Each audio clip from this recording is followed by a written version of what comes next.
Alright folks, we are back live again with the third and final race. This will be a 50 lapper here at Talladega Super Speedway in the open truck setup. And judging by the last two races, I think we're going to be in for another interesting race. I mean, now with the progressive banking versus the holy crap I just got thrown in the corner banking of Daytona, we should see a little bit more lax driving style, but we all know Talladega. It's a 3-lane track, but in reality it's more about like a 6-lane.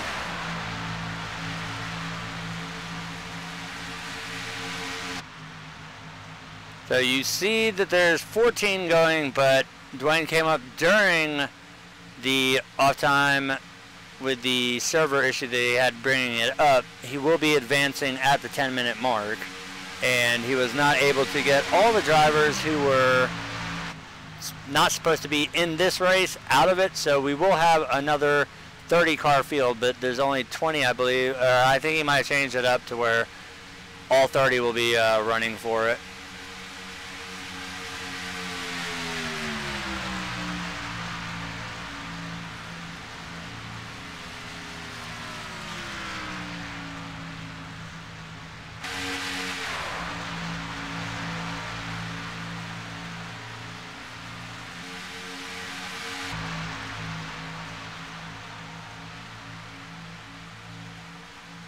Looking at the times right now, the fastest out on the track is the 66 of Bobby Tinch with a 49.646, followed by the 9 of Paul Savant with a 49.693.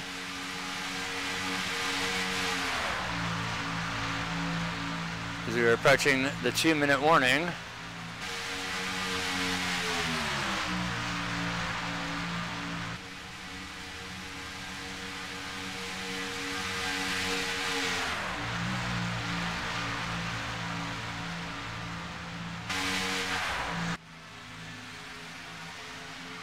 You can see there the 2, the 9, the 65, and the 55.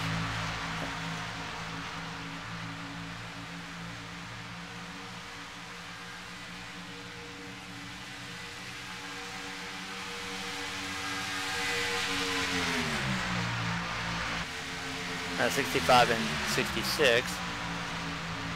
Looking at letters sideways is not always a good thing.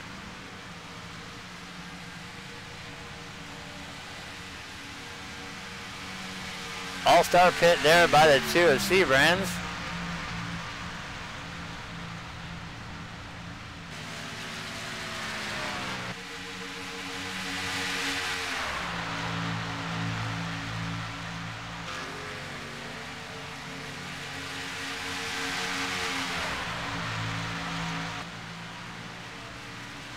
Taking a quick look at the weather here, we are once again at a nice 78 degrees with a 103.6 degree track, 55 degrees relative humidity, and if you don't know where Talladega is, then you probably don't watch racing.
We see that not afraid to take it 3 wide here in practice, which means one thing, we're going to probably see that in the race.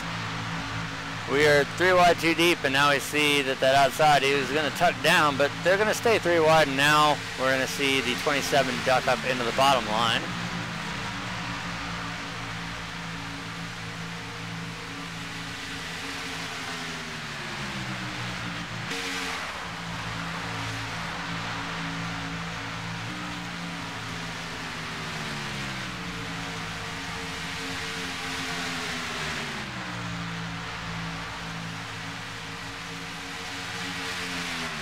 See a little bit of damage there on that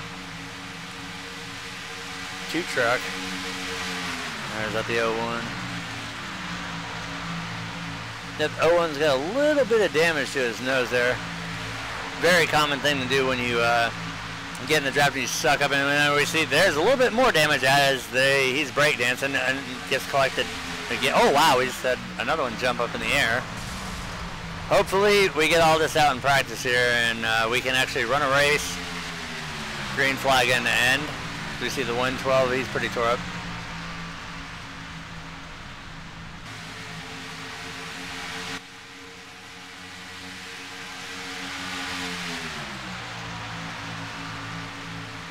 At any moment now we should be getting confirmation the session is getting advanced here, and they're just going to go off of the finishing order from the Xfinity race and reversing the top 10, and that will determine the gridding here, which is why we have not been putting up the gridding orders tonight, as they're doing it in a different manner tonight with the tournament settings versus what you saw last week here at Daytona 07. Now next Saturday when we come back into the normal racing, it'll be a normal thing with practice, qualifying, and race, so we'll have the full gridding and everything for all of those races to come. This tonight is just a special night with a lot of money on the line, and there we see it. The session is now in finishing state. It'll advance over to gridding.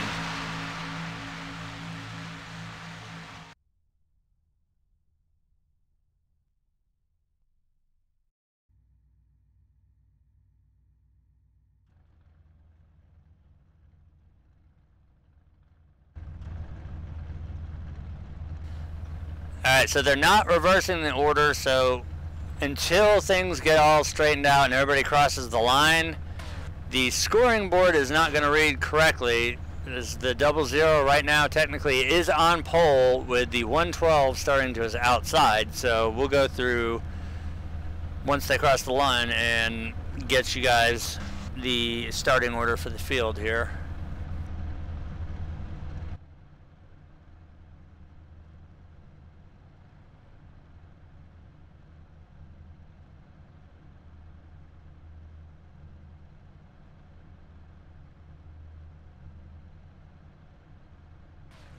So, Alan, trucks at Daytona, what are your thoughts on it? You know, these guys can run just about anywhere with any of the top 3 vehicles, so, you know, the truck's pretty easy to draft with. If they mind their own business, keep their nose clean, should be a pretty good race.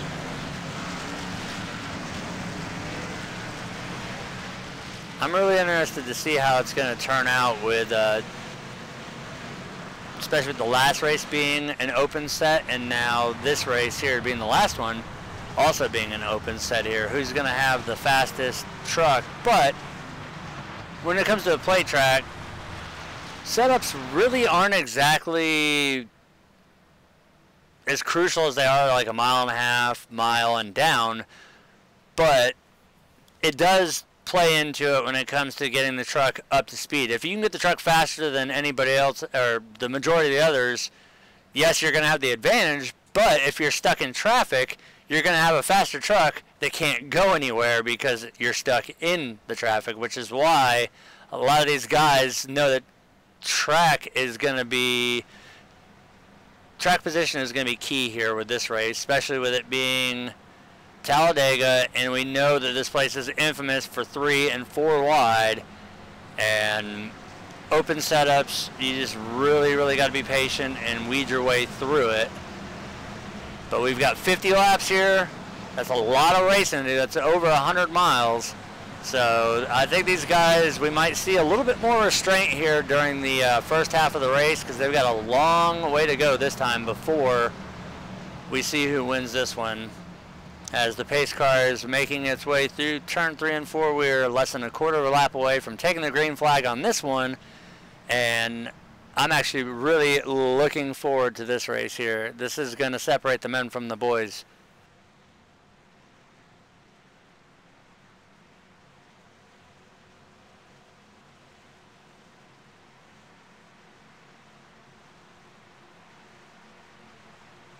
Pace car is off. Now we know there is this long section that they've got to come to get to the green flag. They have yet to take it. We see the field stacking up a little bit. There's the stripe, there's the field. Green flag. Green flag green is flag. out. We're underway here with Cyber Racing Association's Super Speedway Challenge. We see the 112 wastes no time.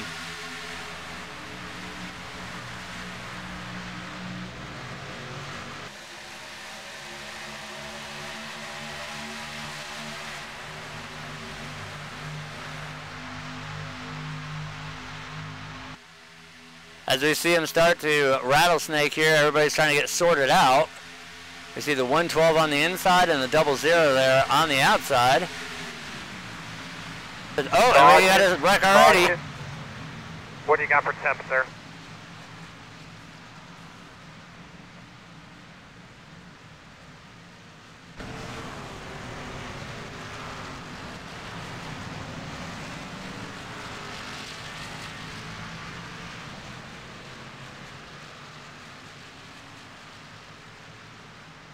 Well, it didn't take long for that one to start.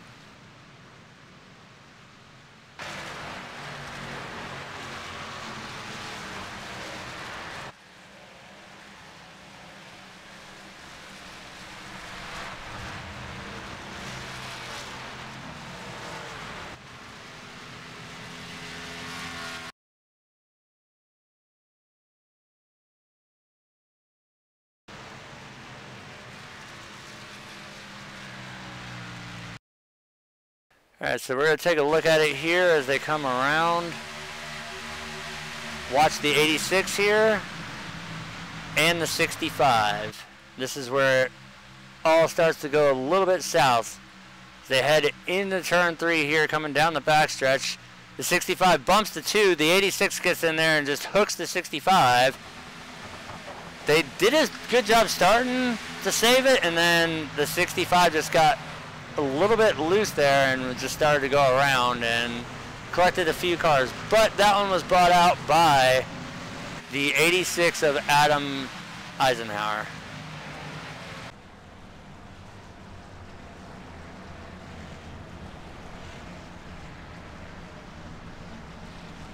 So already under caution here, lap 1.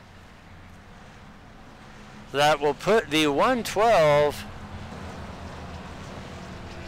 up to the front, which at the time that they were running, it was Dwayne Cooper and the 00 on the outside. And yes, George, it is going to be a very long night. If we've got a caution already on lap 1, hopefully that's not a sign of things to come later in the race, because it's getting late. I've put in a lot of long hour days and I am starting to get a little bit tired, but I'm going to hang on because I want to see who takes home the ultimate prize here tonight in the last race here out of 3.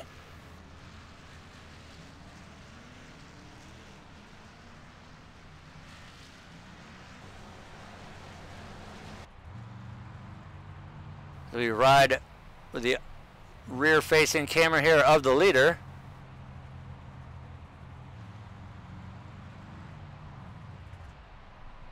Looks like this is a predominantly Chevy field. I'm not seeing too many Toyotas.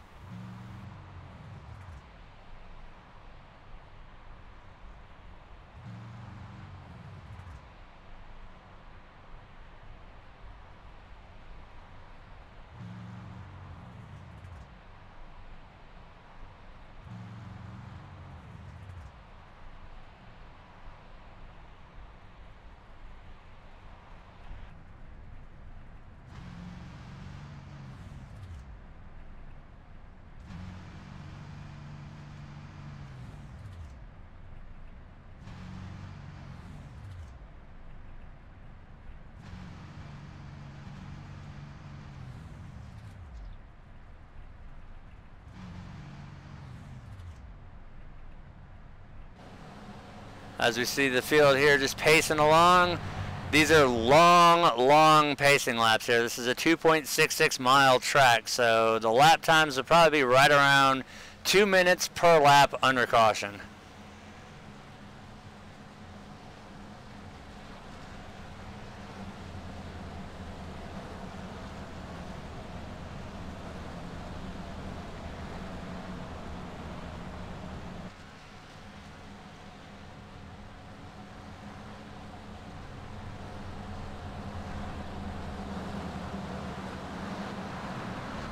All right, the lights are out on the pace car, so we're going to double them back up, and we will restart this race with 46 laps to go. Harry Tiller in the 112 will be restarting in the lead. The 61 of Earl Arts Jr. outside of him in second place. Dwayne Cooper in the 00 third. The 90 of Michael DeGroat fourth. Paul Servant in the 9 fifth. Chris Akers in the sixth. The 2 of Rick Seabrands in seventh. The 17 of Gary Champion eighth. The 77 of Michael Cozy Jr. ninth. Bobby Chinch is going to round out the top 10. And let's see if we are going to get a repeat winner, because so far it's been 2 races, 2 different winners. First race went to the 23, or it was actually the 18 in the K&N of Gary Champion, and the last race went to the 00 of Dwayne Cooper. So right now we've got a lot of drivers who are going to try and get past those 2 guys and prevent a double win.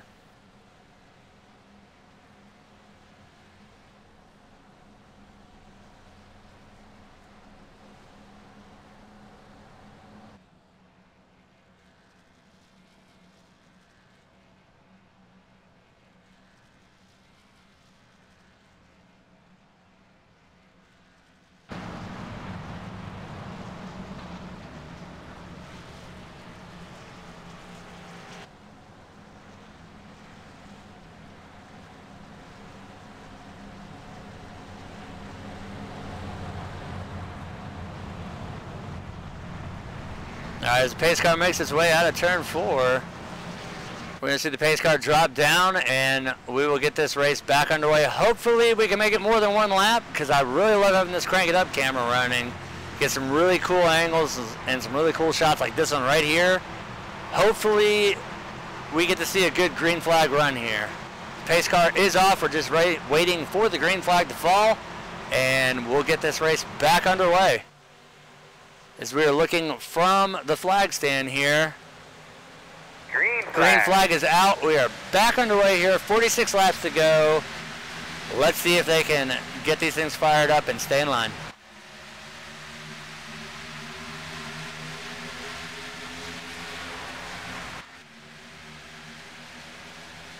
Looks like the high side might have been sleeping on the start there. As you can see a little bit of damage there on the 00 Dwayne Cooper's nose, so definitely looks like the upper line. Looks like the 112 might have been sleeping a little bit there on the start.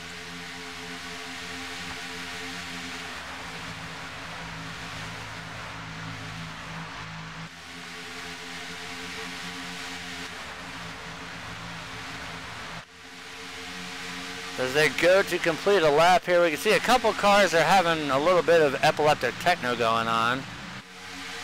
Hopefully they stabilize out. As we get a lap in the books here. So far, so good. They managed to stay off of each other. Let's go ahead and pull up the old RPM bar here. As we can see, they're almost at 8,500 RPM. And you can see that the back of that 112 has a Toyota indent in its Chevy rear end. So those 2 trucks should be able to hook up perfectly fine, seeing how they are mated together now. It's almost like they're married.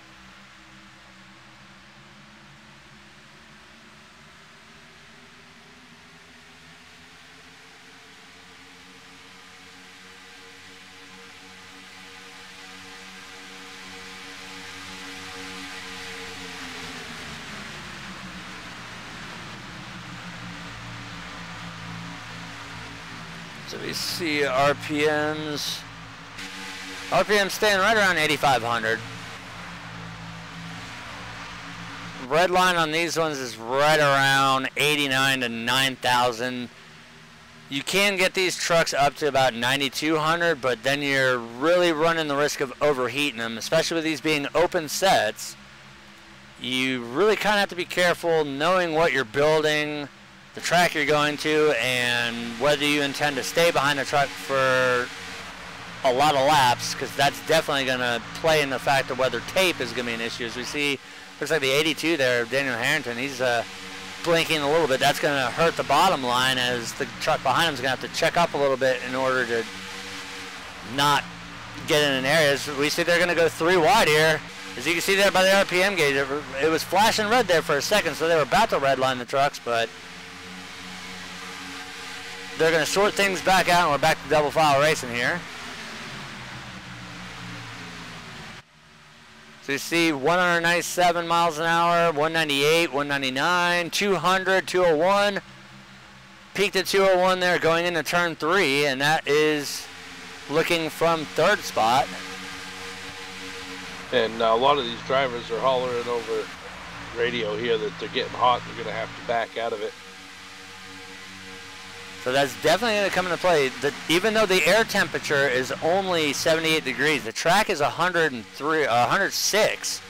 So you have to take in the ambient air temperature plus the track temperature, and then put in the fact that you're not getting any airflow to the nose of that truck because you're behind another one, or you're getting the dirty air, which is already the hot air coming off the vehicles in front of you. You're going to see a lot of this right now where they're running 3 wide like right now. They're 3 wide, 3 deep, and we almost had a wreck there with the 61. He was able to bring it back up, but they are 3 wide, at least 4 deep right here. And they managed to make it through the corners all right, but the overheating things are definitely going to come into play. I think we're going to see a lot of this coming up, as we're about to go 4 wide. Ooh, almost contact there. Oh, contact! And there we go. This is another one. Caution. Okay, quickly tell me what you think you had there.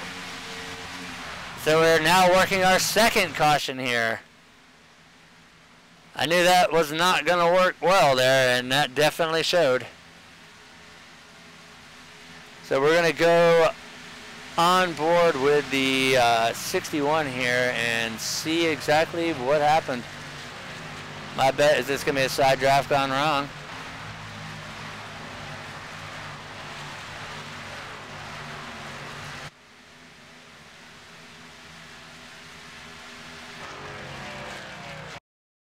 All right, so here they are in the 3 wide configuration. Wait for it to go 4 wide. 61 right there. He is on the outside. Now he's shoved 4 wide here. Now watch for the contact in the middle there. There it is. He comes up, makes contact with the 01, the 27, the 17, the 44 gets a piece of it. And he just rides it up to the wall, comes back down to the apron, and that's what brought out our 2nd caution.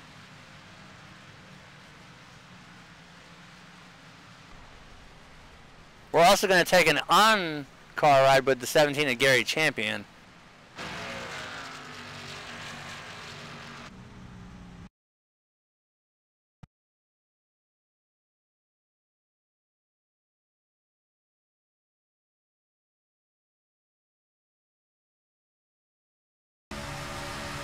So here we are on board with Gary Champion. This is coming out to 3 and 4 here. This is where we're going to see things get a little bit hairy. This is where they're still 3 wide. Everything's good to this point. Now watch just to the right. You see the 01 there. The truck in front of him is the 61. And then the initial contact is going to be with the 61 and the truck right in front here. There's a little bit of contact there. And now here's the contact that starts it. Right there, brings it up. And he gets bumped, spun. You hear him lock down on the brakes. You can see it with the smoke. Gets it down to the apron, and then you can see the other truck still going down and up the track. Great job there, though, by the 17 of Gary Champion by locking those brakes down and minimizing the damage there to that 17 machine.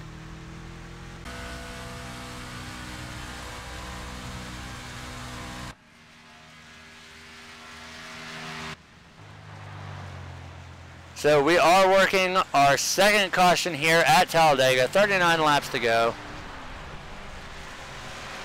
Right now, out front is still the 112 of Harry Tiller. So you see guys coming off of pit road here.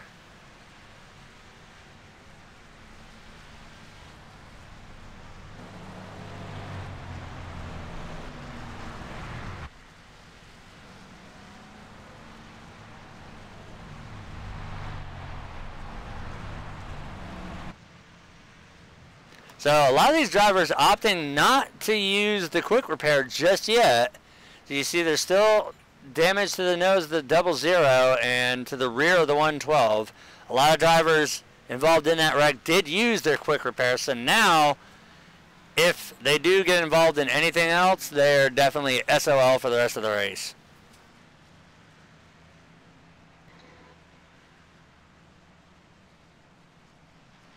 So Alan, how big of a issue do you think the overheating is going to be? Do you think we're going to see a Pete and repeat effect here with trucks getting forced 3 and 4 wide because they need to cool down, and then some either unintentional contact or just too many trucks fighting for too little bit of real estate happening? Well, I mean, it definitely is going to cause an issue because the truck heats up as quick as it does, but you know, if these guys run it smart, don't get right tight to the bumper, they're not going to overheat as quick, and they won't have to jump out of line as soon. They just need to breathe the truck a little bit more, give themselves a little bit of space, and will alleviate the issue. But you know, everybody's pushing hard. It's a big money race. I see that you know, they're going to run them tight. They're going to end up having to pop out for air or blow up. Now, being that 9 times out of 10 when we're running an open race, you're usually the crew chief, the guy who sets up the car. How many drivers do you think on that pit stop may or may not have messed with their tape a little bit and brought it down just maybe 5% just to see if they could keep the truck cooler a little bit longer? You know, if they're smart, that's what they're going to be doing because they're knowing that they're running hot now. So pull as much tape off as you dare, but if you open up too much of a hole, you're going to lose a lot of that forward downforce. And you're also going to bleed a lot of that speed too because you're sucking in all that air. But sometimes, especially with the way that this race is going, it's going to be beneficial probably to pull more tape because when you're in the pack, there's really no place that you can really vent the car. You can't pull it out half a lane, especially once they start going 3 wide because they start overheating. It's a lot different than the Xfinity car or the A car where if you're not in the pack, you've got more room to move around. You can get out there, you can breathe the car. With the racing that we've seen so far, these guys have been glued to each other's asses as long as possible until they start overheating, and that seemed to be when we saw them get 3 wide and then we saw the 4 wide get forced, which ultimately brought out our last caution. And ironically, the tailgate of that truck give us a kiss. Dwayne did that in the last restart. Let's see if Dwayne does it again because the lights are out. We are going to take the restart here on with not on. See, now we're counting down the laps with 37 laps remaining. Harry Tiller is going to lead him to the line. 77 of Michael Cozy on his outside. Dwayne Cooper in the 00 third. The 2 of Rick Seabrand's 4th. Paul Servant in the 9 5th. 90 of Michael DeGroat 6th. Bobby Tinch in the 66 7th. The 44 of David Anderson 8th. Raymond Rittenhauer in the 87 9th. And Chris Akers in the 6th. Going to round up the top 10. As we get ready for another Fox Crank It Up restart here, let's see what they do. The pace car is off. They've got roughly about 1,000 feet to travel here before they hit that stripe. See if we catch anybody sleeping on this one.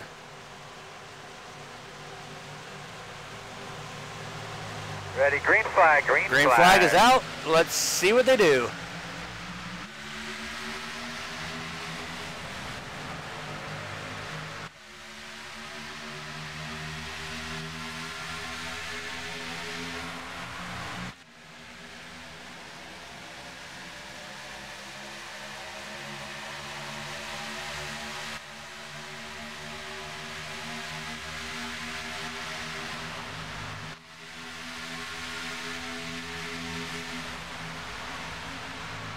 As we see, they've wasted no time bunching up behind each other.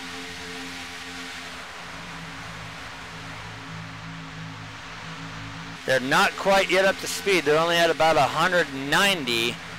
By the time they make the backstretch next time around, they should be right around the 200 marker. Getting into turns 1 and 2 is already at 191, 192.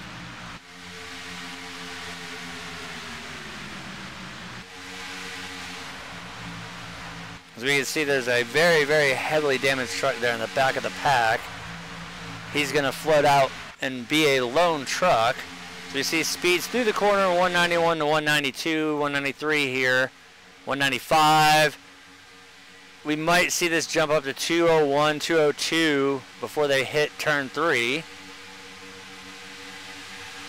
We saw 200 there from the 112.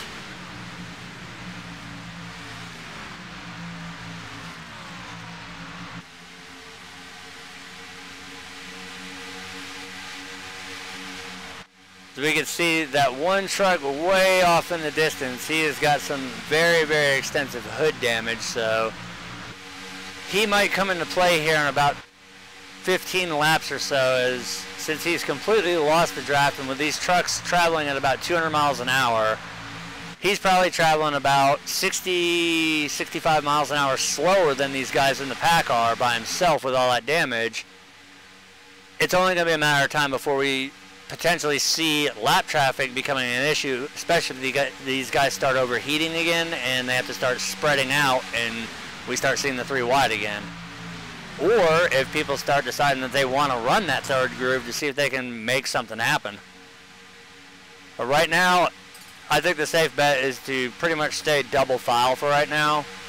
There's still a lot of laps left. It'll be 34 at the line. That's still a lot of miles.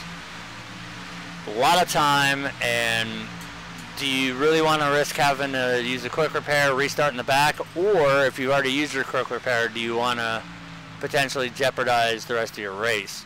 So it's going to come down now, not only just the strategy, but also safety.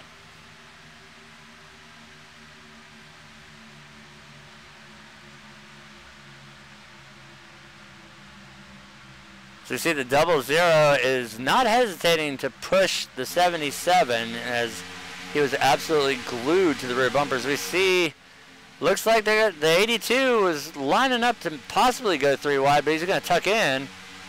We do see another one. We are 3 wide.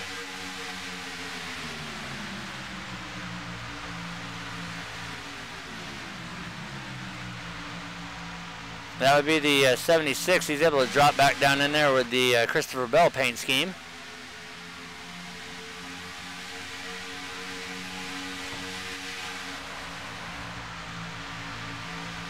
Now see, the 112 should have dropped down in front of that 77 to give the 2 room to breathe, because the 2 is running really warm by now, I can imagine. Oh yeah. But as a driver, you always kind of want to bring the person who's behind you with you. And we see right there, got a little bit of 3 wide going on. Now we see him shifting out. It's going to stay 3 wide. A lot of these trucks, I don't know how that 00 has not blown up yet. I mean, he has been behind that 77 and barely peeking out for any bit of air. He did a little bit there as he moves to the high line now. So that might have been either the move to try and get to the front, or he looked down and saw that gauge was starting to flash, as he's got the 119 behind him. And that worked in his favor last time, the 112, excuse me. That worked in his favor with the Xfinity cars as he brought home the win there under caution.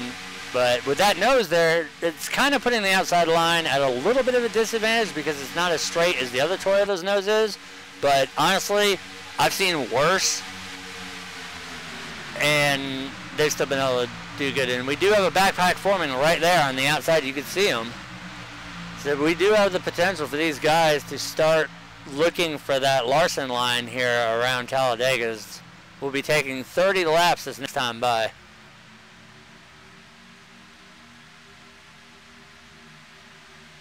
You can see the run that the outside line gets there. The 112 getting up there, giving Dwayne a nice shot. A little distance back between the 2 there. of Rick Seabrand's. And then behind him we have the 90. As they come out of turn 4, the inside line right now still has the advantage, but coming through the tri-oval, the inside line has that dreaded bump that you have to hit, and with them running that bottom line like that, depending on whether you're on, say, like a Logitech G27, a DFGT, a TX300, or if you're on a direct drive wheel like an AccuForce or an OSW, or if you're on a Fanatec belt drive wheel, something like that, you just imagine how brutal that bump is lap after lap after lap. And with these guys being as close as they are, how that force feedback, and depending on how much they've got the force feedback turned up, that could potentially become an issue as well. As the tires wear out on these trucks, the longer the run goes, the more aggressive these guys are going to get. There could be the potential for an uh-oh to happen, and we see the big one. We've yet to see a big one here, but hopefully we don't, because we saw them in both Daytona races. As we're once again 3 wide, looks like another one just got shuffled out of the draft. The 20 got shuffled out of the draft there, so he's going to have to back up and find a spot in the line. As right now the 00 has dropped down to the inside, so that's going to give the 112 the advantage there on the outside. If the 2 and the 90 both running Jack Daniels paint schemes, if they can get up there and get on the rear bumper of the 112, they should easily be able to clear the 77 and the 00. So you see people stepping out there to breed the trucks. 28 laps to go this time by.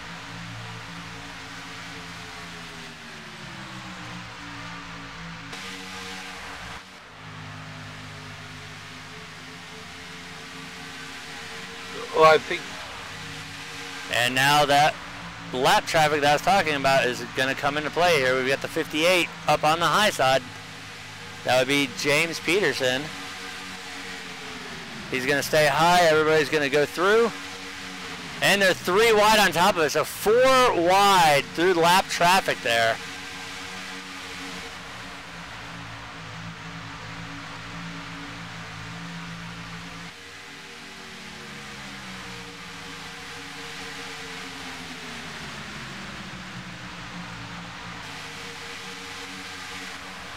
At the line that time, it will be the 77 of Michael Cozy, as him and the 112 are able to clear the 00, but not by much.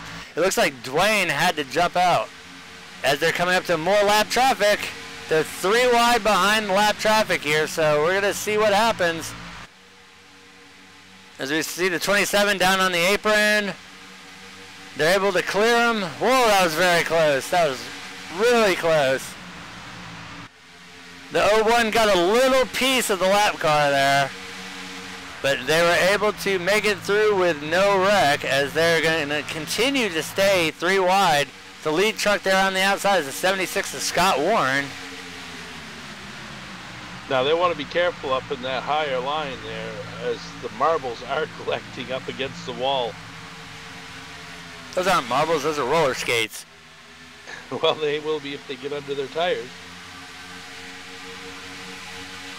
Looks like they decided to calm it down a little bit and go back to 2x2, but nope. You see the 76, Scott Warren, he wants to take this race 3 wide as much as he can, but for now he's going to settle back down in line. It'll be 25 to go when they hit the stripe. Well, as settled as can be. With this being an open set, that 76 is probably rocking a really hot setup, and he knows he can get to the front. It's just nobody wants to go that way. So he's going to shoot the middle. Oh, and there's the red. 76 got a piece of the truck. So that'll be the 76, the 79, and the 20 involved in that one. 76 being a bad puppy and sticking his nose in where it don't belong. You got it slammed. So we're going to go ahead and we're going to take a look at that one. We knew it was coming. It was only a matter of time, but it finally happened.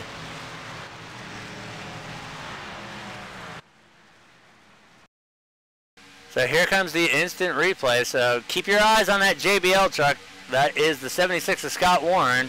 Right now they're on the backstretch coming into 3. The wreck is going to happen right as they come through the tri-oval. So the center truck right there, the JBL truck, keep your eyes on him and the 29 in front.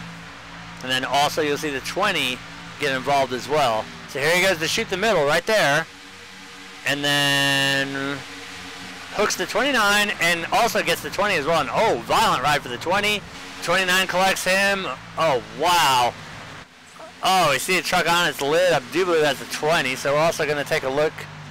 We're going to take a look from the 20 as well.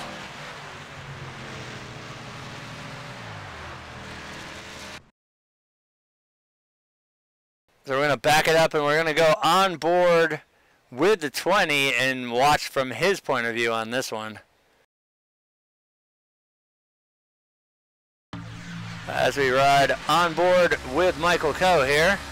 There's the 76 right there, the 29 in front of him, and this is going to be one hell of a ride. So guys, if you got seatbelts, you might want to strap them in now because you're about a half a lap away from going for one hell of a ride.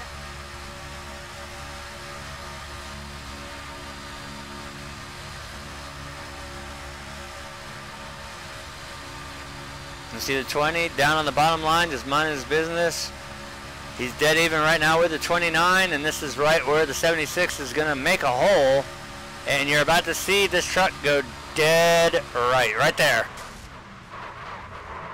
And then up and, oh my God, that, oh yeah. Kickflip 1080. He actually rode over the hood of another truck, and he's doing a Jeff Gordon slide right now. And he sticks the landing. Unfortunately, the motor would not turn over on it, so he had to reset that truck to pit road, but wow, that was one wild ride.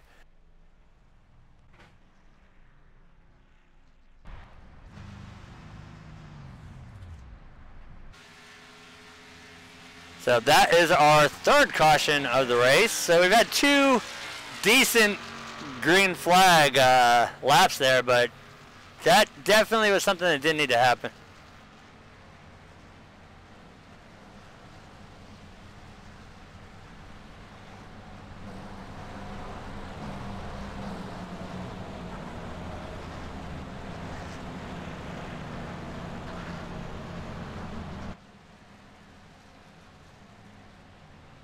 So let's see if anybody brings it down pit road.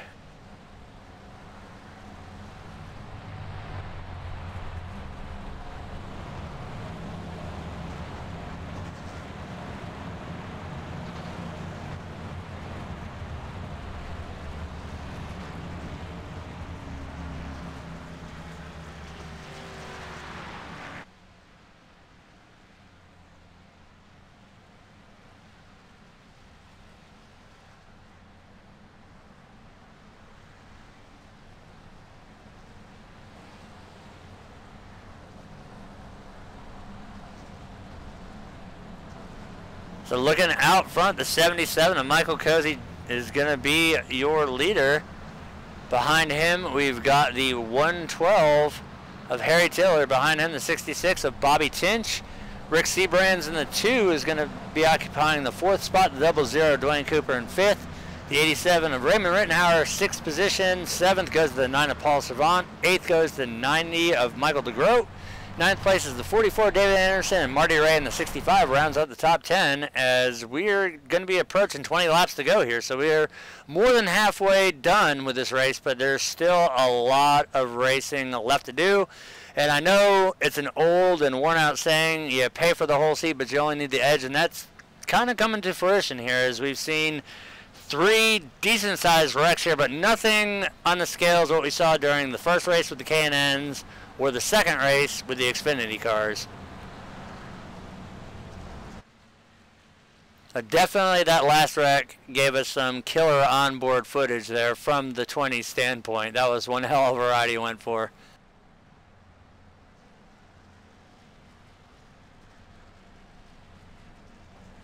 Now the 76 got the EOL on that, but like me and Mike were talking about, if we were looking at that, we wouldn't put that on the 76, because if you leave a hole like that, I'm going to take it.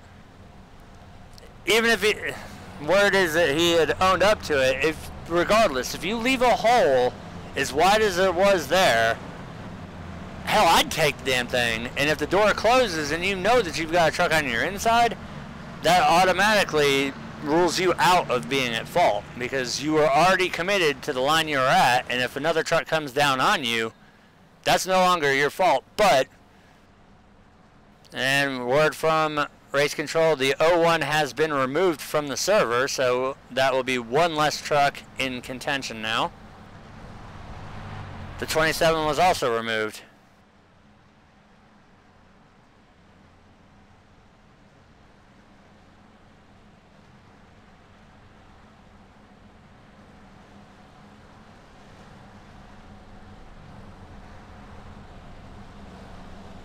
Apparently we've got a little bit of a pissing match going on in driver chat, so a couple drivers, that is a cardinal sin here at Cyber. You do not argue, you do not call anybody out during the race, and you definitely do not call out the league owner or start a pissing contest with him, because he has that nice little button that makes you go from being behind the wheel to being behind a monitor that says continue.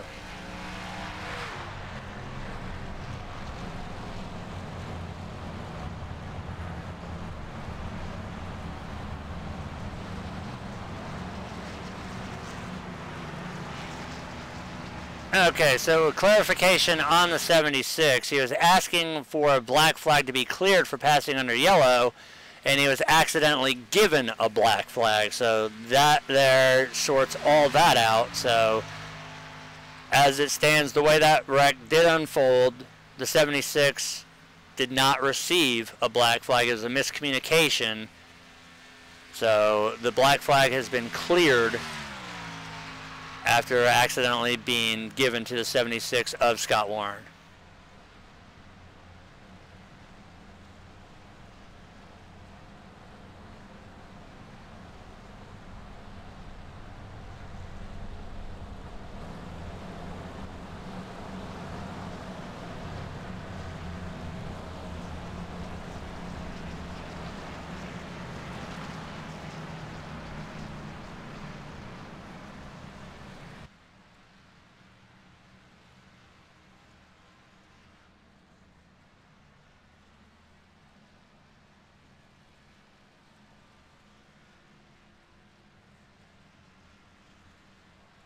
So hopefully this time by we see the lights go out on the pace car, and that will restart us with an even 20 laps to go.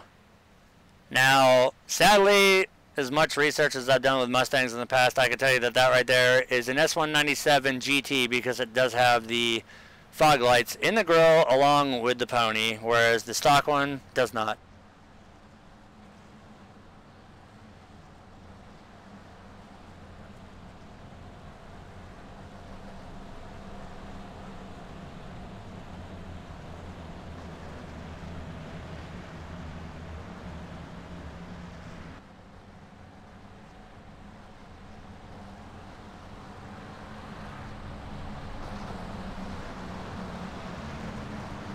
Alright, so the lights are out on the pace car. We're going to double the field back up, and we will restart this race with 20 laps remaining.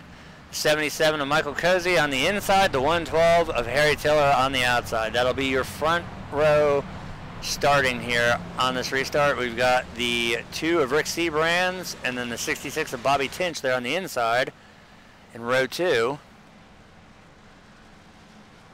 You see back there in row 3 on the high side, we got the 00 Dwayne Cooper, and then the 87 of Raymond Rittenhauer in 5th position. So running through that order, it's 77, the 112, the 66, the 2, the 5, the 87. That makes up your top 5. The 00 in 6th, 97th, the 9 8th, the 65 9th, and the 44 will round out the top 10.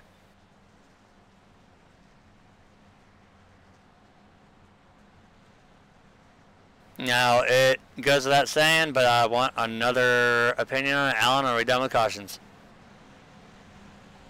Oh, no way. There's no way we're done with cautions. These guys are not done yet. You only got 20 laps to go, and it's going to get a lot worse from here. No, it's definitely getting close to go time, and we saw that 76. He's got to have one hell of a setup under the hood of that Toyota, so definitely look for the 76 of Scott Warren to make some moves here once we get back underway. And as the pace car makes its way out of turn 4, we're going to turn our cameras back to the crank it up as we get ready to take this restart here, hopefully for the last time, but not going to promise anything.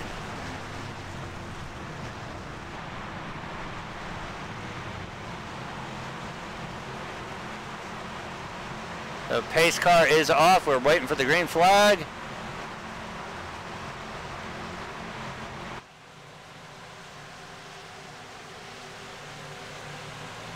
Green flag. And a green flag is out. 20 laps to go here remaining at Talladega with Cyber Racing Association's Homes Now Super Speedway Challenge Series.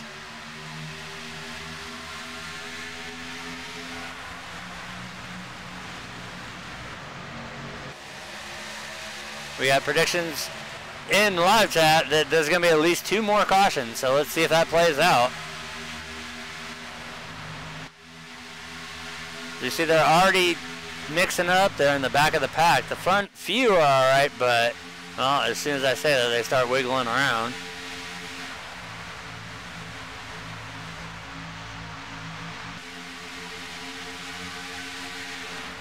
Let's see how long these guys can stay sort of patient before somebody pushes the envelope. I'm going to give it about 2 more laps. I'm going to give it 1.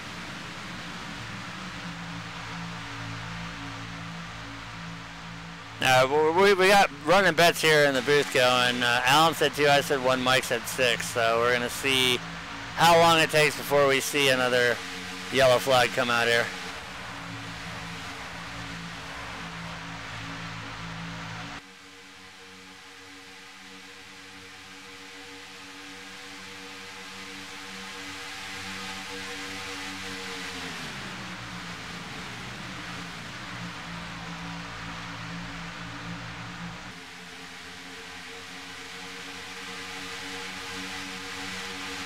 Right now we see a lot of crossing over there in the back as they're trying to make some moves to get up more towards the front. As we see, it's still the battle up front between the 77 and the 112.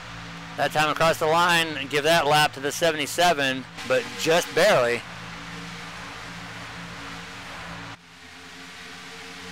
As we see the 66 of Bobby Tinch and the 00 Dwayne Cooper down there on the insides of the 77's got some really good pushers behind them. But I could see on the outside line, we've got the 87 Raymond Rittenhauer out there. He's one hell of a pusher. So look right there. As we see the 112, he's going to drop down. That's going to open the door now for the 2 of Rick Seabrand's. And that's a potentially dangerous thing because he's got Raymond right behind him. And Raymond knows how to push these trucks around and get people to the front. Almost like Mike with me at plate tracks.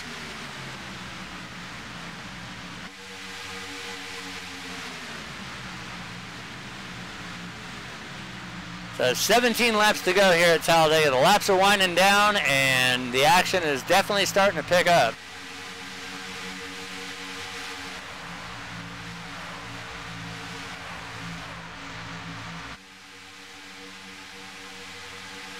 You see the 21 and the 29, they have been absolutely just smashing that throttle down.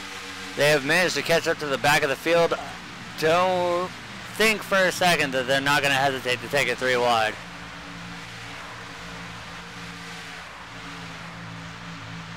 We see some moving and shaking. We got a little bit of action going on between the 00 and the 66, a little bit of door action. But we're going to see these guys moving. As we see the 2 of Rick Seabrand's, he's going to drop to the bottom, which is going to leave Raymond Rittenhauer, the 44 David Anderson, and the 00 Dwayne Cooper there on the high side. As we've got trucks just shifting in and out.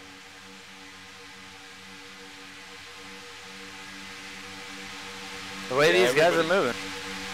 Everybody's chasing the draft. They want to get in that hole that's going to get them closer to the front. Well, right now, they're was a gigantic hole that you could have drove a semi through there between the 66 and the 77.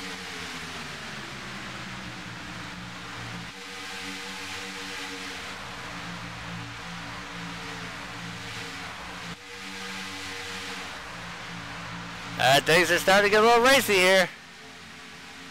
You see there's now 3 trucks that are now catching up to the back, as well as the 21 and the 29 who have latched on. See the 77 give the 112 a little bit of a shot there as he's right on his back bumper as they go into 3.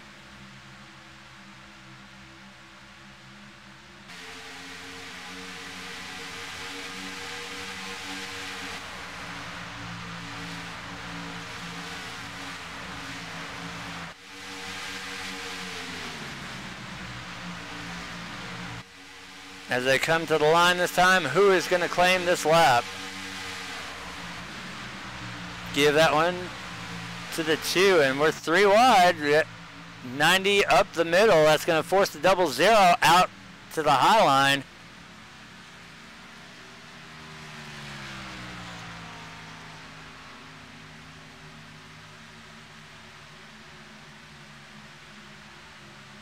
Has the 87 and 44 got a run on the 2 and the 112.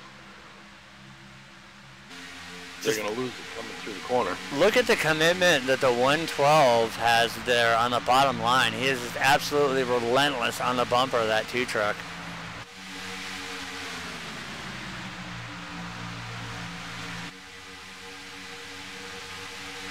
You see now the 112, he's going to step to the outside.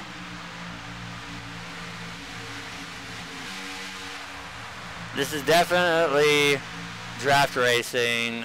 Draft is 100%, aside from the setup, this is going to be probably a nail biter down to the finish here. And I wouldn't be surprised if we see 1 or 2 trucks either make it over the line upside down and on fire Clint Boyer style, or not even make it to the stripe upside down. So you see the 87 Raymond Rittenhauer there giving the 112 a shot as they go through 3 and 4.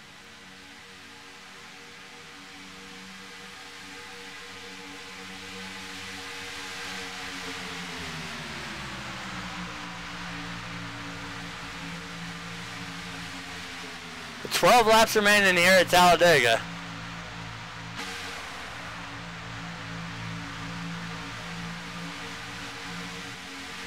So the 112 has undoubtedly one of the best pushers behind him right now, the 87 Raymond Rittenhauer. If those 2 can clear and drop to the bottom, I don't really see the 87 dropping to the bottom because Raymond loves that outside line. And as long as that outside has the momentum, that's where you're going to see the 87. We've seen it time and time again. And back to when we used to cover their K&N series a few seasons ago, the 87 was no stranger to the middle lane or taking it 3 wide on the outside. But with this being open set, it's a little bit different of a ball game because you don't know what your competitor has. You only know what your team setups are. So the draft and the setup, it's pretty much a 50-50 right here. If you've got a good set, like I said earlier, you could be the fastest truck in the race, but if you're mired back in the pack, you're not going to go anywhere with it. And you could have an absolute shit setup, but if you're making the right moves and you stay up in the front of the pack, that could win you the race. As we see the 112, he's going to drop to the bottom. That's going to let the 87, and we're going to see the 2, he's going to slide up in front of the 87. We see the 112 check the 2. Nice move. Very nice. The fact that he didn't wreck doing that makes it all more impressive. As the 2 decides that he didn't like the 112 coming across, he's going to try and take that spot back. And at the line, hand that lap to the 2 truck of Rick Seabrand's. So 10 laps to go here at Talladega. Now it's definitely go time, but Wade takes it out 3 wide. Yep, I knew that was going to be coming. Oh, we had the 95 forcing it 3. The 90, Dwayne's going to drop down in the middle lane. He's going to leave the 90 hung out there. He's going to go in with the 65, the 44. see how long it takes for that 90. He's probably going to recycle all the way to the back. Oh, we got a wreck! Dwayne! Caution, caution. Oh, and more action! The 6 into the Dwayne. Dwayne goes through the the 6 goes through the pace car. And we are now working the 4th caution. So this is history repeating itself again.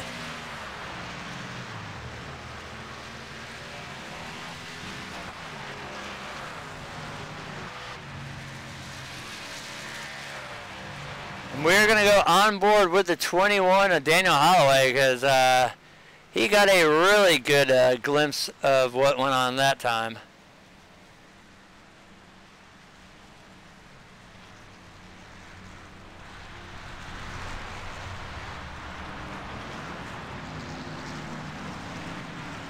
Well, they definitely made it more laps than I thought they were going to before a caution flew, but...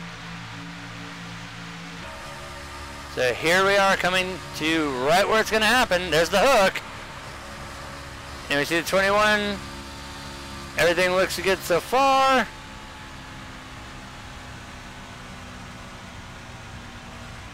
He was able to make it out of that one, but right in front of him, it happened. Now we're also going to take a look at the 6 of Chris Akers. We're going to see his point of view from this.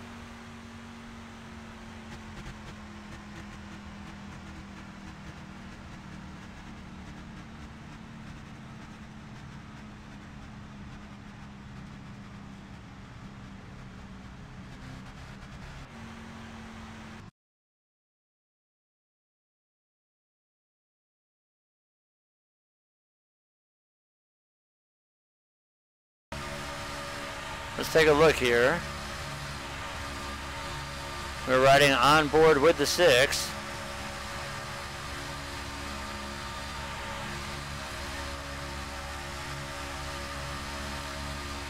So, as they're coming down the backstretch, they should be coming into, because there's the 00 right there to the outside and the 65. They make their way through turn 3 here. They should come back, and this is where you already see that the 6 has a little bit of damage to the left front here. And watch for the wreck to happen right here and see what it's like to go for a fast ride here at Talladega.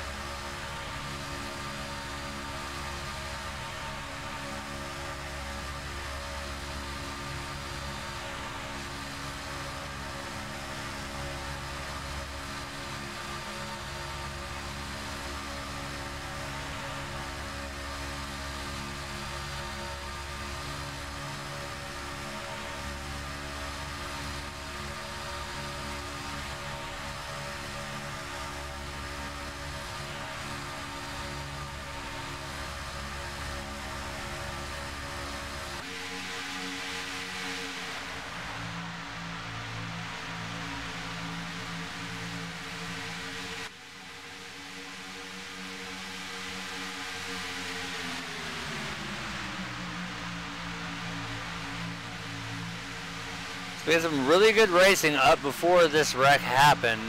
So I went back a few laps before this wreck happened, so we just get a recap of everything that was going on. The truck that we're going to be watching is that number 6 Budweiser Chevy.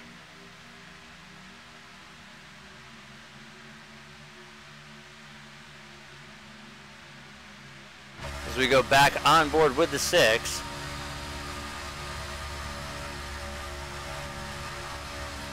You can see there the 65 doing a little bit of side drafting on the 9.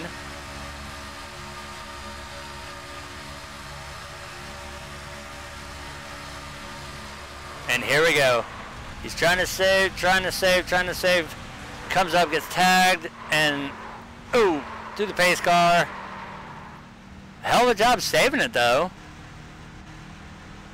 He's able to keep hold of that truck, but he does get some damage out of it.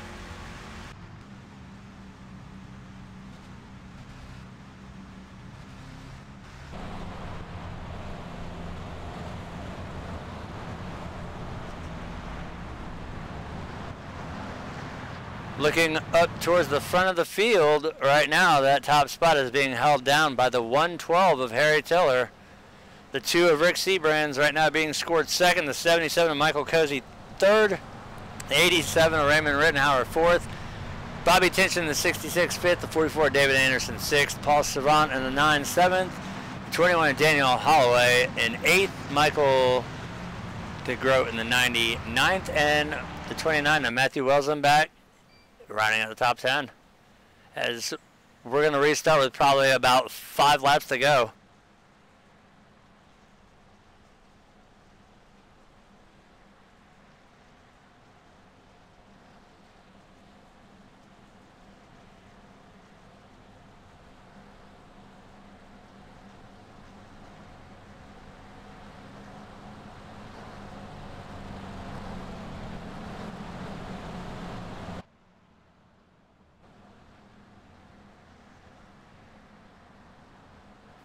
Once again, we are in the same situation that we have been in the past 2 races. It's down to literally about 5 laps to go where we'll be restarting. So this is probably going to be either utter chaos or just 100% pandemonium.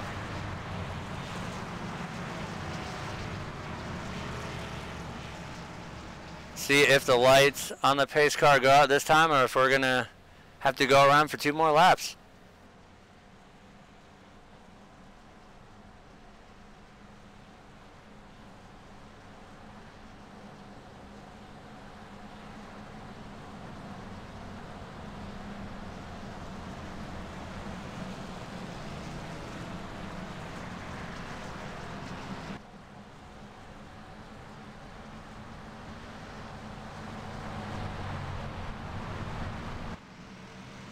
So the lights are out on the pace car, so we will restart with 5 laps remaining here at Talladega.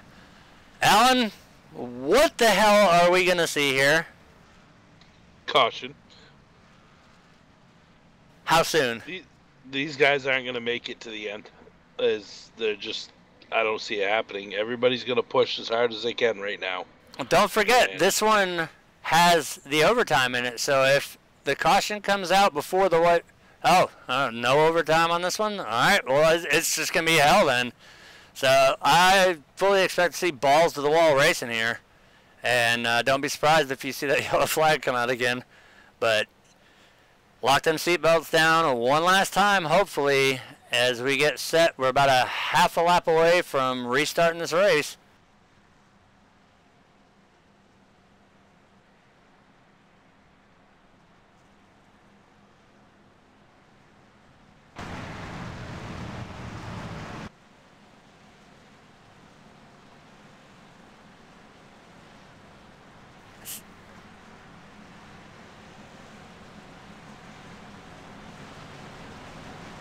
You gotta wonder if on that last caution, if Brett Bodine shit his pants when the 6 truck just drove through the ass end of that Mustang.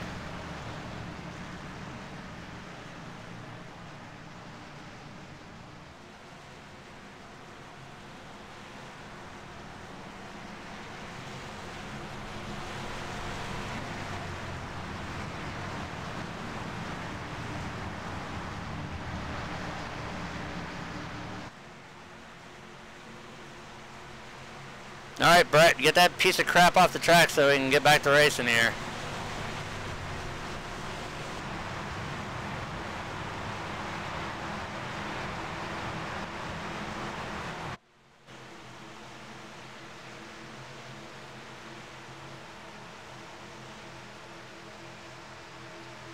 All right, pace car's down. The green flag should be coming out any second now. You ready? Green flag is out. It's go time. 5 laps to go.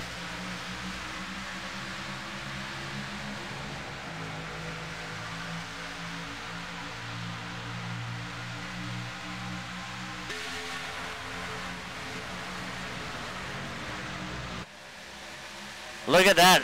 The upper line said, you know what? Screw this. We're all going to the top.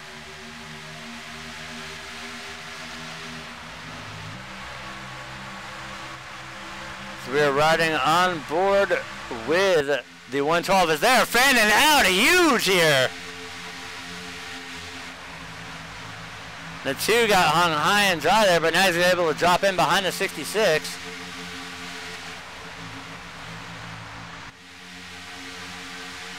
This is about to get interesting. 4 laps to go at the stripe.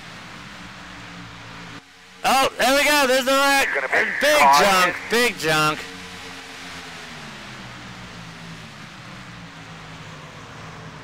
And we can still hear the crunching and skid marks going on back there. So we're going to go back. And we're going to take a look from the 90. And we're also going to look at the 54.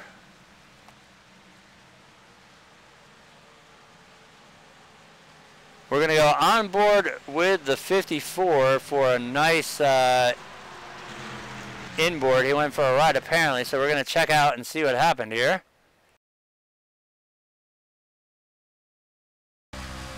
So we're riding on board with the 54 of Lance Marsh right now. This is coming into 3.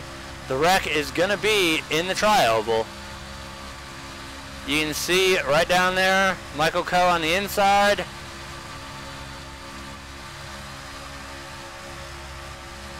And right in front, here's what's going to happen. The 17 comes down on the 90, hooks the 17, and then all of a sudden, oh, holy crap, oh, yep, I'm upside down, I'm through cars, I'm spinning, and I'm stopped.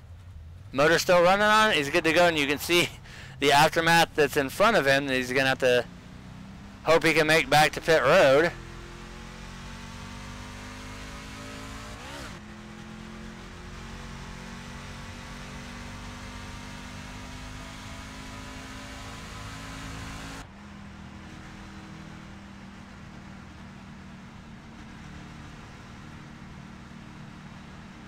We're also going to take a look at the 61 and see the damage from his end on that one.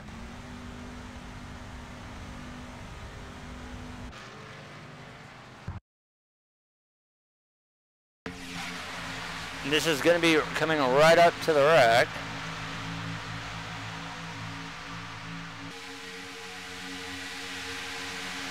Here we go. There's the 61. Watch him.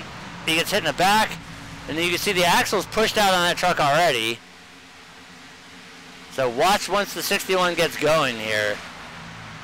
His steering is so messed up. Look at that truck crab walking. Look, look at this. He's got to have his wheel almost 90 degrees to the right to make that truck go straight. Wow.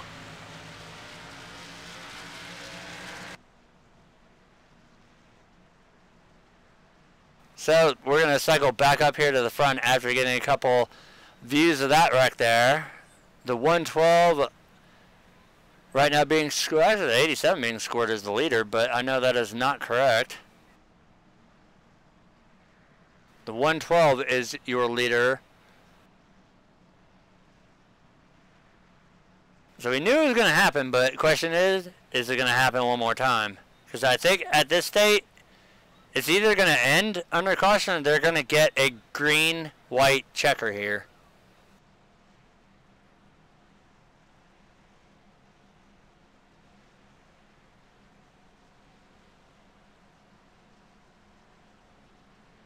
If the lights do not go out on the pace car when they hit the stripe, then this one is in the books and done.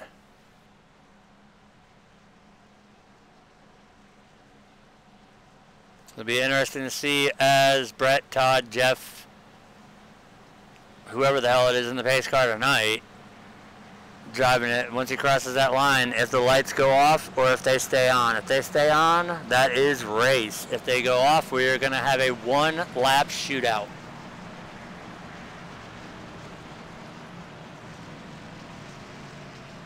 And the lights did not go out, so I'm pretty sure that that's going to be the end of the race.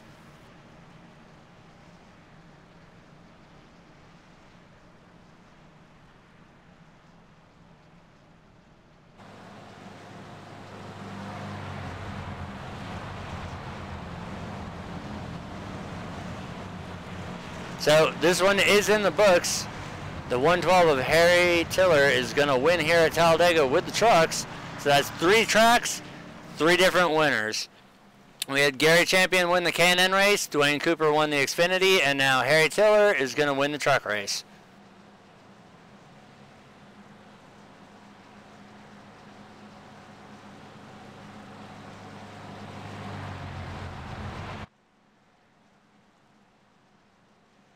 As we see the 61 of Royal Arts Jr., he's still out there on the track, crab walking it with that motor, barbecuing. It kind of smells like chicken from here, but it could be anything. He's trying to keep that truck alive long enough to make it around and finish without blowing up, but I don't know. Those Toyotas seem to not blow up. Oh, he just blew up right there. I saw it expire.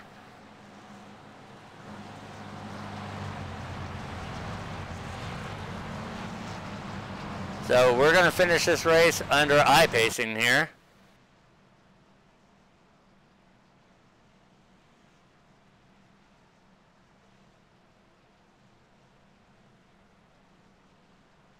So this is going to definitely be interesting for interviews, seeing how the race winner is banned from TeamSpeak, and our first race winner, his mic is muted.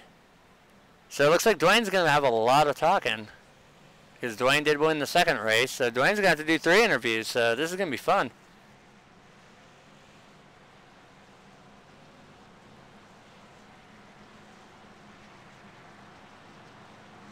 It's been a long night of racing here. 2 different tracks, 3 different vehicles, and we have exactly 2.66 miles to go before we put this night in the books.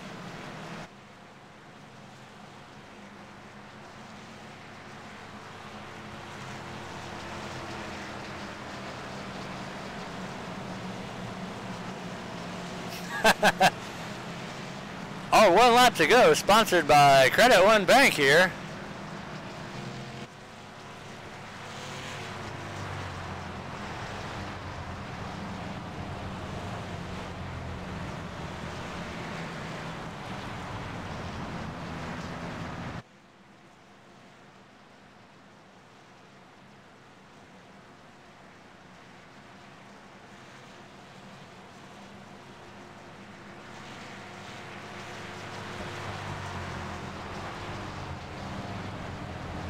They make their way down the backstretch, less than half a lap to putting this one in the books and calling this one a night.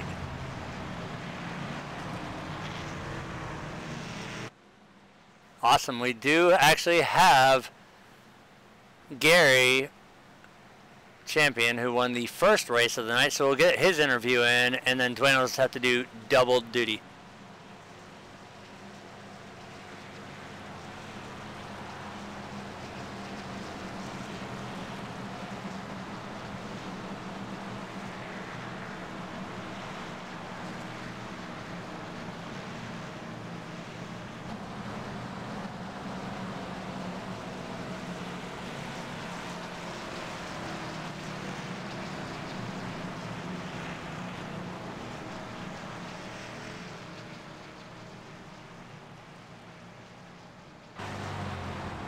As they come out of turn 4 for the final time, they still have a long way to go to get to that stripe, but this one is in the books.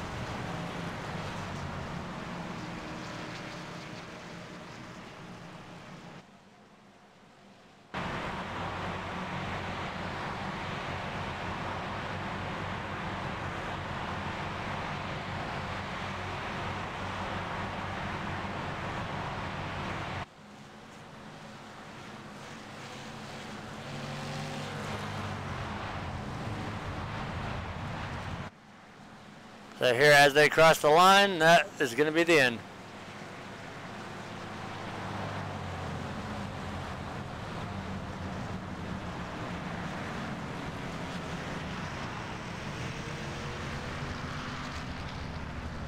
As the entire field crosses the stripe there.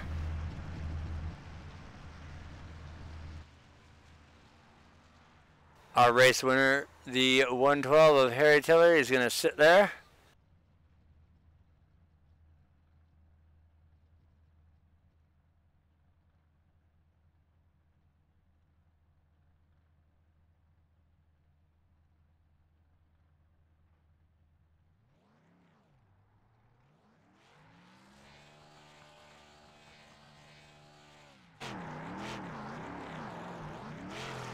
Alright, since we didn't have a chance to earlier in the race, we're going to bring Gary Champion up. He was the winner of the first race tonight. All right, Gary, we didn't have a chance earlier to talk to you. You were the winner of the first race in the K&Ns. How does it feel? Yeah, it feels good. Wish I could have done better in the last two, but hey, we'll take what we can get. It definitely seemed like the open set seemed to be almost a bit of a disadvantage. We saw a little bit more cleaner racing with the fixed set, but then again, I know the Truck Series has always been open, and I haven't really seen much of the Xfinity Series, but we know that those cars, ever since iRacing changed the model on it, took away some of the spoiler on the sides and stacked it on top of it, it made those cars a hell of a lot more unstable in the draft. But the K&N, we've seen that benefited the most from the draft package and all the tire model changes. You're definitely a veteran when it comes to the K&N races, and seeing you bring home the checkered flag was no surprise. Walk us through the last couple laps of that race. I was actually pushing my teammate Marty, and I was gonna follow him the whole way, but as soon as I got clear of this high line, I had to go high. That way, either one of us would win it. And I had Paul. He just kept pushing me, and then they took it 3 wide to us, and they were both by themselves on the inside and just went around on the high side. It's good teamwork. No, nonetheless, you brought home the win in the first race, and sadly, plate track racing played out in the other 2 races, but you did get a W tonight, so that's always a good night. Is there anybody that you would like to thank? As always, thank my Lord and Savior Jesus Christ first of all. We want to thank Dwayne for putting all this on. Wouldn't be here without him. All the fans that watch, homes now, not later. You guys broadcasting do a great job. Just thank them all. All right, that was definitely one great show of driving, and we will see you next week as we resume the regular schedule. Thank you, sir. You have a good one. You too.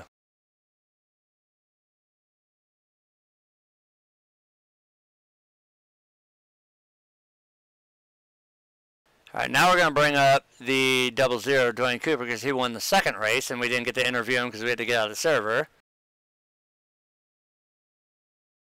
All right, Dwayne, now's your time to shine. We didn't get to interview you because we needed to get out of the server.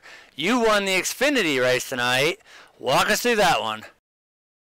Yeah, well, I knew if I got in front of Harry Tiller that I'd be okay, you know, because he'd be pushing and trying to get to the front, and I tried to stay in front of him long enough to keep him hot, so when I dropped, he probably would have got me if the last yellow wouldn't have come out.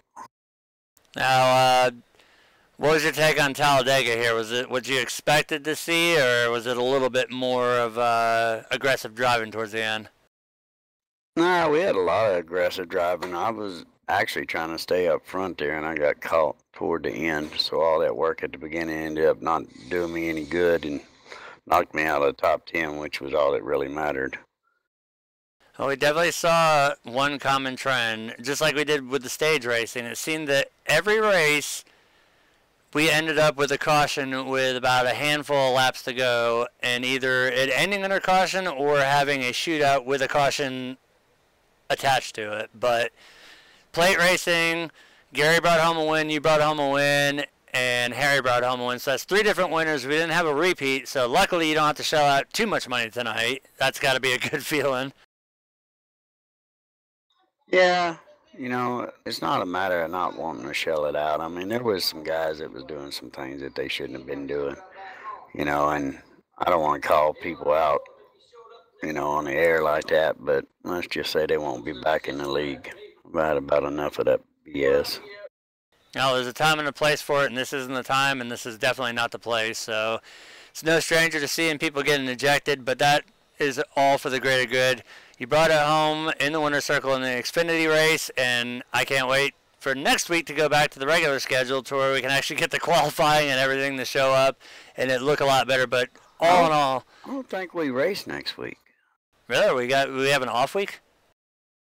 Yeah, because I have a Toys for Tot softball tournament that I do every year the first weekend. Yeah, we're off next week. So our next race is Talladega on December 9th. Awesome. So we get an off week, and then we're back to the regular stuff to where we can get the grid and all the proper stuff down, which tournaments is kind of a beast of its own. It's a little bit of a pain in the ass because you got the waiting period in between each session going up. and not being able to get the grading in. But all in all, we saw some good racing. We saw some of the usual dumb crap that after as many races as these guys has run, they know better than to do it, but we still saw it happen. But it's going to happen. You can fix anything, but you can't fix stupid. But I mean, it's plate racing. It brings out the inner 4-year-old in all of us, and I'm guilty of it too. But great race, show racing tonight, and congratulations on that win in the Xfinity car. Yep, and if you want, I can tell you the top 10 in points to finish out tonight. Go for it. All right, Harry Tiller, of course, won it, which Harry's a good driver. Paul Servant second, Rick Sebring's third, Gary Champion, which I thought Gary was going to be out because he had a bad second race. Cozy Jr., Raymond Rittenhauer, Kevin Hash got 7th, Marty Ray 8th, Earl Arts 9th, Chris Ackers beat out Michael DeGrot because of, I don't know, I guess he had more top 5s or something. But they had the same amount of points, but Chris Atkins took to the final 10th spot. Well, that's the important numbers there, and after a long, long night of racing, we can finally put this one in the books. See, we've got several more people down in the green room to talk to. Obviously, we're going to get some words from Harry, seeing how he just won this one. It should be pretty fun to talk to him. Harry did give me his power of attorney to do the interview for him, so I just want to say, as Holly Law, I enjoyed racing, and I whooped all them Americans' asses with my tea in the other hand. You forgot to put bollocks in there and a few other things. Them freaking bloats didn't know what hit them. I guess we will cut you loose for the night, and we'll bring, if you want, we'll bring Harry, and we'll get his British side of it. Hey, Harry Tiller, don't that sound like something your grandparents used to say? I got hair on my tiller. Oh, okay. I was thinking that the whole freaking night, but I never said anything about it till you just brought it up now. All right, I better get out of here. I've had a little too much Crown tonight. All right, we will see you in 2 weeks, Dwayne, as we resume the normal season with the K&N cars. All right, bud. All right, now, the moment. Harry, you brought it home in Victory Lane. How's it feel? I don't think it's quite sunk in yet, but that was my first major win in a super speedway league, and the fact that I got it right at the end there when it counted is pretty good. But no, I don't know. That's weird. I've never really won anything like that. We definitely thought you were in strong contention in the Xfinity race, and then Dwayne magically pulled it out of his ass and brought it home in that one. But great to see that we did not have any repeat winners tonight. Gary got the first one, Dwayne got the second one, but you brought home the most important one, the truck one. Yeah, I was a bit annoyed that I didn't win the Xfinity one. If the caution came out like 200 or 300 feet later, I reckon I would have got Dwayne with the run on the outside. But that's just the way the table. Well, that's the way the table turned in that race. And no, we ran up front the whole of the final race. I don't think we dropped outside the top 5, and just there in contention. I knew I had to just finish ahead of either Paul or Gary, and I think there was one other driver. I think it was the 65 I had to finish ahead of. And on that final restart, I saw Paul was back in 7th, so Cozy and I being teammates, we just tried to control both lines and just bring it home. Well, you guys did a hell of a job, and the results don't lie. You brought it home in first. Is there anybody that you'd like to thank?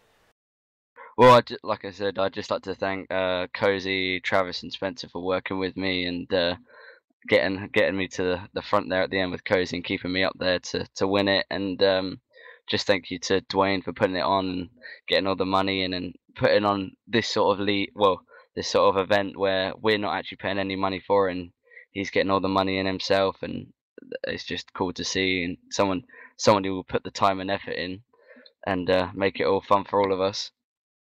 All right, well, once again, congratulations on the big win, and we've got an off week coming up, and we will see you in 2 weeks when we resume the regular season. Yeah, thank you, and thank you guys for broadcasting it. You do a good job. It's Cheers. our pleasure. We love seeing it.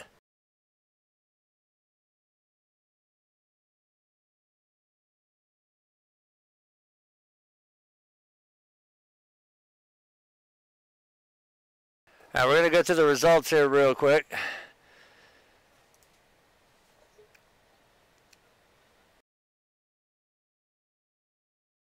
Coming home tonight with the win, the biggest win, we have the 112 of Harry Tiller. Second goes to the 87 of Raymond Rittenhauer. Michael Cuzzy Jr. is going to bring it home third. Rick Seabrands fourth. Paul Savant fifth. Bobby Tinch sixth. Daniel Holloway seventh. David Anderson eighth. Matthew Welsenbach ninth. Artie Peterson Jr. is going to round out the top 10. Kevin Hash is going to bring it home 11th. Gary Champion 12th. Michael DeGroat 13th. Scott Warren 14th. David Warren 15th. Chris Ackers 16th. Daniel Harrington 17th, Jeff Figlin 18th, Adam Eisenhower 19th. The 00 of Dwayne Cooper is going to round up the top 20. 21st goes to the 58 of James Peterson, Earl Arts Jr. 22nd, Lance Marsh 23rd, Jason Rodebush 24th, Michael Coe 25th, Marty Ray 26th, Spencer Pritt 27th, Travis Brown 28th, and rounding out the field will be Elizabeth Patterson. Now, I know we do have a couple more people to bring up. We have, I believe, Paul Savant and Rick Seabrands. I'm going to let you take them since I've been talking the better part of the night and my mouth is drier than shit. So have at it.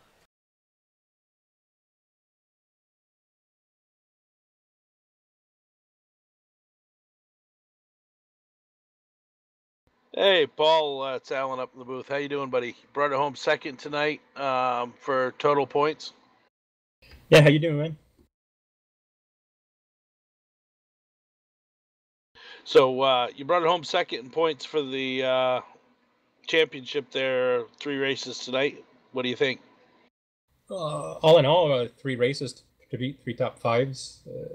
I was stuck in the bottom lane there with the trucks. I had a fast setup, just couldn't never really go anywhere. I was half throttle most of the race. Yeah, that's super speedway racing at its best. You don't have to run it full throttle all the time. So yeah, no, it's awesome event. Well, good for you to bring it home second. Is there anybody you'd like to thank? Dwayne for doing this, throwing in the money. Jim for the sponsor to himself. You guys, of course, picking us up again. All the guys, most of them did a hell of a job tonight. It was fun. Well, good job on bringing it home second, and we'll see you in 2 weeks. Yes, sir. Thank you. I appreciate it.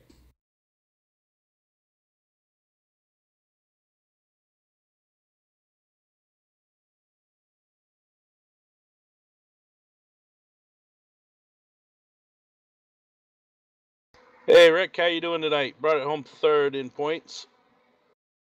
Hey, how's it going, guys? Yeah, the Jack Daniels Yeti Chevrolet was really fast tonight. The crew and everybody back at the shop, we actually put a little bit of effort into this all-star race this weekend. It's a big weekend for cyber racing and the Homes Now crew, and we wanted to come out and put on a good show, and I think we accomplished that tonight. We had a lot of fun, and it was a nice tune-up for us. So when we come back here after the off weekend, hopefully we can bring a good piece back and have another good showing. Well, absolutely. You guys put on a pretty good show tonight. There was a few mistakes made throughout the field, but overall it was pretty good racing. Yeah, we missed out on the sweeping the whole weekend with top 5s with the 6th at Daytona in our Xfinity car, but all in all, we couldn't be happier. Just got to thank Jack Daniels, Yeti Coolers, Dwayne for everything he does here, Homes Now for jumping on board. This is a big deal for everybody involved, and we really appreciate it. It's an honor to be a part of this series and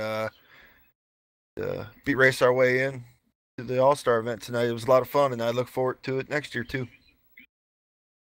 Well, good job tonight, and we will see you again in 2 weeks. All right, guys. Have a good one. Take care, Rick.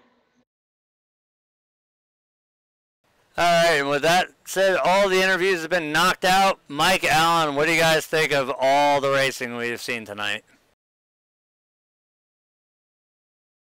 Well, overall, it was pretty good. You know, there was a few mistakes made. Tight racing. It's what you're going to have in super speedways.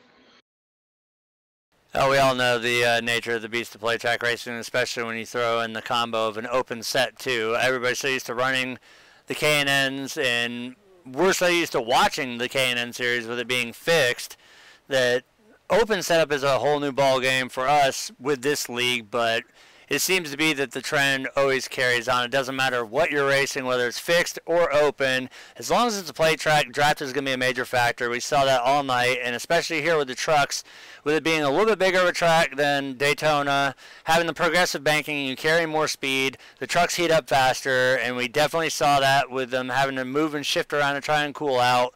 We did see a lot of some moves that shouldn't have been done when they were. We saw it in the Xfinity, a mistimed lane switch, which caused a pile up. It's just typical things that you're going to see at any plate track race. It doesn't matter what league on iRacing or even in NASCAR. You can compare this stuff because this is about as real life to NASCAR as you're going to get. It doesn't matter what you are, if you're Dale Earnhardt Sr. or if you're Rico Abreu, or if you're trying to think of one of the most famous people on iRacing that's not an actual driver. You're going to see this on a plate track. It tends to bring out the race car driver and everybody. And all in all, hands down, despite all the cautions we saw, it was a great night of racing, great night for everybody. And I'd do it all over again. And luckily we've got an off week. That'll give us a little time to just relax, and then we come back strong at Talladega with the K&N cars. Can't ask for anything more. Mike, you got anything to say?